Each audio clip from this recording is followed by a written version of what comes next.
My project is called Todo and Buena Comida, taking the first steps in providing culturally sensitive health and wellness content.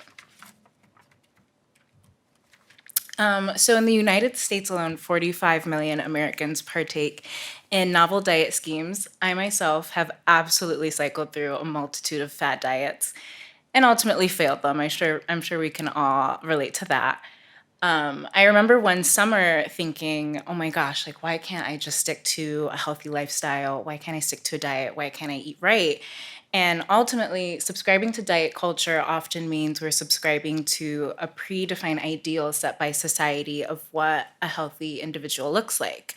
And while current diet trends have shifted from promoting thinness to focusing on overall health and wellness, they still lack inclusivity on what health might look like for different people and different cultures. So, in an industry that values over 78 billion, only a handful of these lifestyle products and applications cater to the Latino population. So, if I don't have a product that, takes my needs, my values, my cultural food into account, how can I be expected to follow through on a health plan or a meal plan that feels foreign to me? So growing up, I watched a lot of my family members, struggle with diagnoses like diabetes, struggle with their weight. And it really wasn't until I came to college that I understood that a lot of Latino families contend with that, and that actually Latinos experience some of the worst health disparities. So we do experience higher rates of obesity, higher rates of high blood pressure, higher rates of diabetes. And so, with a community that's grown to represent almost one fifth of the United States population, coupled with the social and economic and health inequities, well, that demands for more culturally relevant health intervention. And I couldn't help but wonder if that was the case, then why was nothing being done? And so that was how my research project was born. So, when conducting preliminary research, I focused on the following questions. What culturally tailored diet, nutrition, and wellness content exists for Latino populations within the United States? How successful have these interventions been? And what cultural items or trends were used to relate the content to Latino participants? So essentially, my research focused on the relationship between health interventions and health outcomes and how that was influenced by cultural relevance. So I looked at 10 different studies that looked at how including a culturally sensitive component to their health intervention influenced, I guess, key common measures of wellness. So in many of these, it was normally weight or blood pressure, cholesterol levels, things like that. The literature available on culturally sensitive health interventions within the Latino community was really scarce. And within these studies that do exist, there wasn't a lot of statistical information on the results, nor was there really a lot of detail on what exactly was used to make these resources culturally sensitive. So, though that was disappointing, these gaps in knowledge indicated that there was an unexplored market that spanned both the wellness industry and the Latino market. So, next, I turned to Google and Amazon and looked at what was out there for cookbooks on Latin cooking. And again, I was really shocked with how limited the selection was. So, there was a lot of cookbooks available on Mexican cooking, Tex-Mex. There was a couple options out there for Puerto Rican cooking, but virtually nothing out there for Dominican cooking. And even less so was there books that had these recipes but had wellness as a core element. So what I ended up settling on was a proposal for a cookbook that used traditional Latino recipes, specifically Puerto Rican and Dominican recipes, because I'm Puerto Rican and Dominican, to create healthier alternatives and provide health and like lifestyle instruction in a more appealing and comprehensive way, as well as created like a short template of a lot of the styled recipes.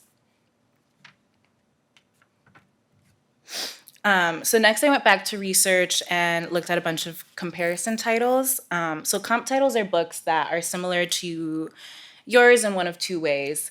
Either that the sales trends are expected to be similar or that you're proposing similar content. These are just a few that I looked up, but the items that I took note of were how well did these books sell? what items were in their table of contents, how many recipes did they have, what visual setup and design did they employ, and I used all of this information to come up with my own design. So in this next slide, I created a little concept board for you guys, but this was kind of the inspiration I used. Puerto Rico and Dominican Republic have a lot of towns that still have the 16th and 17th century architecture present in them. So they're very vibrant. They have these beautiful, bright colors. The food is also very flavorful and bright. So I used a lot of that to create a color palette for the specific styled recipes that I made. And then in this slide is one of my styled recipes. So this is called gazpacho. It's not the Spanish gazpacho, it's the Puerto Rican version, which is more like a seafood salad rather than a soup. But when designing these, I really wanted color to be a huge element. So I picked blue just to play off of like the sea element, but also blue is a really prominent color in specifically Viejo San Juan.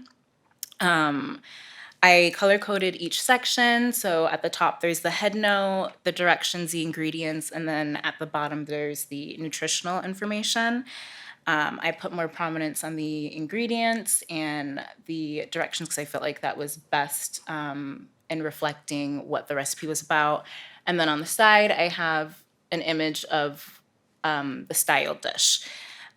So at the bottom are the substitutions for ingredients. And while these recipes can be eaten as is and absolutely, be included in a regular healthy diet, I do have special tweaks and options if someone is looking to maybe watch their food more closely. I also include ways to enjoy my recipes, even if you're maybe, watching your carbs and fats, counting your calories or not. So specifically in this recipe, it calls for codfish, which is actually still pretty low in fat, but I do provide the option to use shrimp because shrimp only has 2 grams of fat per 3-ounce serving.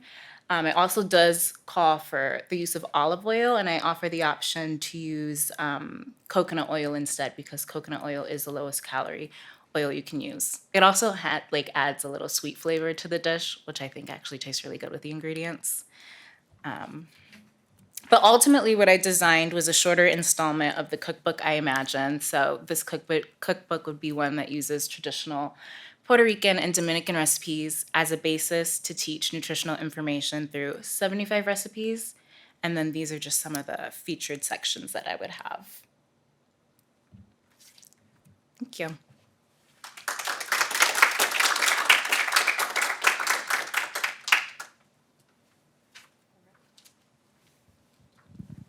I have a question. I am very impressed by this, and I'm wondering, given you said I think this was a short installment of a cookbook, do you ever plan on making this a real thing or going down that sort of cookbook making path? Because I think it is very interesting, and the background is super interesting as well as the product. Thank you. Actually, it's super cool. So BU offers a course you get the gastronomy program. I actually took the semester where it helps you build the proposal. It is something that I would like to continue with, but ultimately my career has taken kind of a different course. I'm in marketing right now. So all that to say is maybe.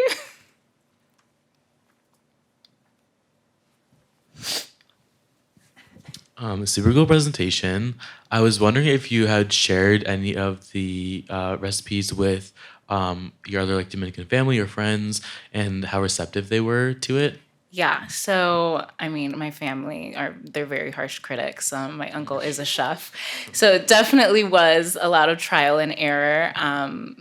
They did help me build a lot of them. I mean, one of them is, well, just to give you background, so there's tostones, which is something that you double fry, which I guess is quote unquote unhealthy.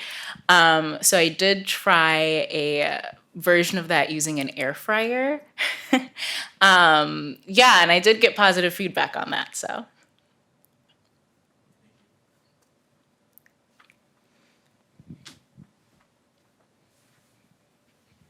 What's your favorite recipe that you included? I would say camarones al ajillo. It's like garlic shrimp in a red sauce. It's really good.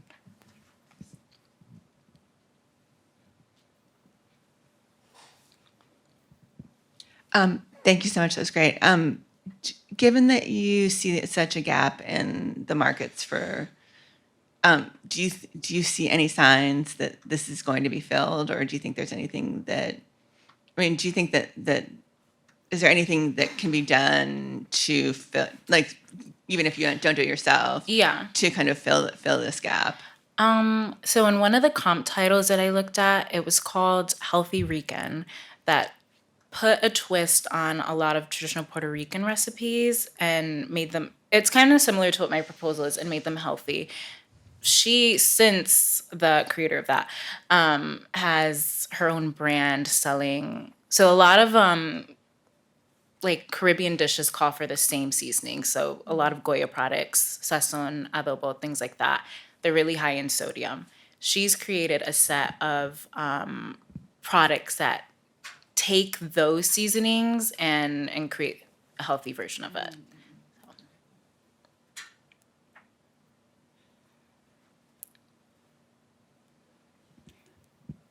Okay, if we have no other questions, I actually have a question.